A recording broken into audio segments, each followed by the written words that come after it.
You love getting new metal music before everyone else, don't you? In the next 60 seconds, I'll put you in command of a brand new metal album to show off. But in the last 60 seconds, the true metal warriors get a second album from my secret collection.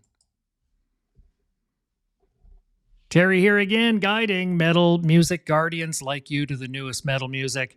FMR covers all the stuff on this list next to me. I review, analyze, and break down the newest extreme releases from my weekly charts so you get the best new metal daily.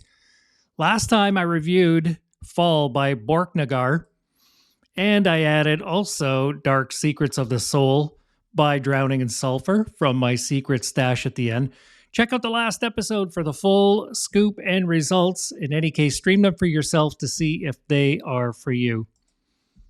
Moon Healer by Job For A Cowboy. Finally, I've been waiting a few days for this one. It's up for a new album review today. A fresh full metal review. Let's break this one down. Before I start, I open the page and I sample a random track for less than a minute to determine the sound quality only. Not enough to actually guess the overall genre. I see that there are 8 strong sounding tracks totaling 39 minutes. The album cover artwork, as you can see, it's multicolored with mainly purple. It's got a kind of like a fantasy theme.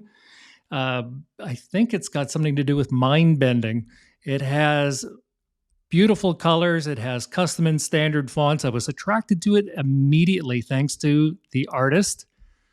Classified in Apple Music as metal. Between that rating, the album artwork, and the song titles, and the sound clip, I'm visualizing something heavy. My genre description right now is deathcore. I have heard Job For A Cowboy years ago, but you never know when bands change styles or bandmates and so on and so forth. We'll see in the end during my reveal. So we start off. Track 1 opens heavy and powerful. The level of intensity is massive. The rhythm and melody work is well balanced. The vocals are a critical mass in this track. It's brutal, yet it's beautiful. It is just wow. Track 2, it crushes it hard with massive power, range, rhythms, nice riffs and melody. The technical work here is astounding. It's incredible. Track 3 erupts into a vicious tech death metal frenzy with crushing musicality, range, and tank-like energy. It is just nice.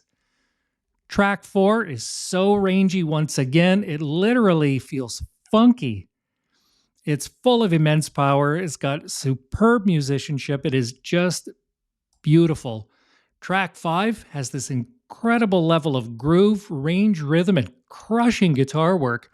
I did not think that technical deathcore or death metal could be such a blend of work. The rest of the album was massive. The technical level of work from all musicians here is mind-boggling. It has exceptional range, energy, and musicality. In summary, this album, aside from being immensely energetic, thunderous, and everything in the kitchen sink, it was so musical and colorful. It was just immense creativity, amazing work on the breakdowns. The vocal work here is astounding. Congrats to Job For A Cowboy. Well done. The recording and sound quality here, it's professional, well-balanced. Production and musicality was raw yet refined, in my opinion. I rate the overall levels of rhythm and tempo as a level 8. While the harmonies and melodies were also well balanced, I placed them at a level 8 as well. They're immensely present in this album too. The lyrical theme here I find is pain and emotion. Becoming a mainstream or radio act here is, I doubt it. I don't think that there's a possibility. I think they belong to the metal warriors like us forever. The range, flow, and layout of the album is very strong. The tracks are arranged tightly. I describe the vocals here as absolutely beastly and rangy, while the guitars I can only describe as tight, crisp, crunchy with awesome range, rhythm, and solo work. The bass section was thick as a brick and rangy. And finally, the drums and percussion performance was, again, super rangy, colorful, and lots of snap from top to bottom. Overall, the energy and intensity here was incredible.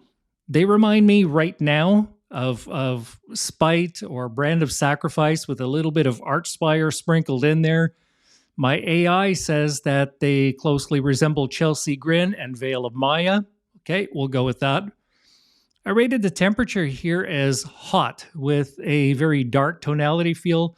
And the overall color or colors I personally describe as the entire rainbow of sound. General feeling I had during this session, it was goosebumps all the way through. It led me to give this album a seismic reading of a massive 8.4 on my Richter scale. I'm going to have to listen to this one again tonight for sure. My predictions from earlier, well, I did say deathcore. I'm going to reveal that my genre description afterwards is still technical deathcore, but the official bio says technical, deathcore, and death metal, which means I'm kind of halfway there. My favorite tracks, it was solid all the way through. I couldn't pick any. Finally, of course, it's going into my library. And lastly, everybody, please stream them for yourself. And that is it for another episode of FMR. I'm going to dig through my treasure chest, and I'm going to recommend Fear Factory, just for you from last summer, just to say thanks for hanging out with me today. And that's it, guys. Please remember to support your favorite metal artists, stream them, engage them on social, buy the merch, see them live, and join me again soon for another episode of FMR. Please finally hit that subscribe button because metal music matters.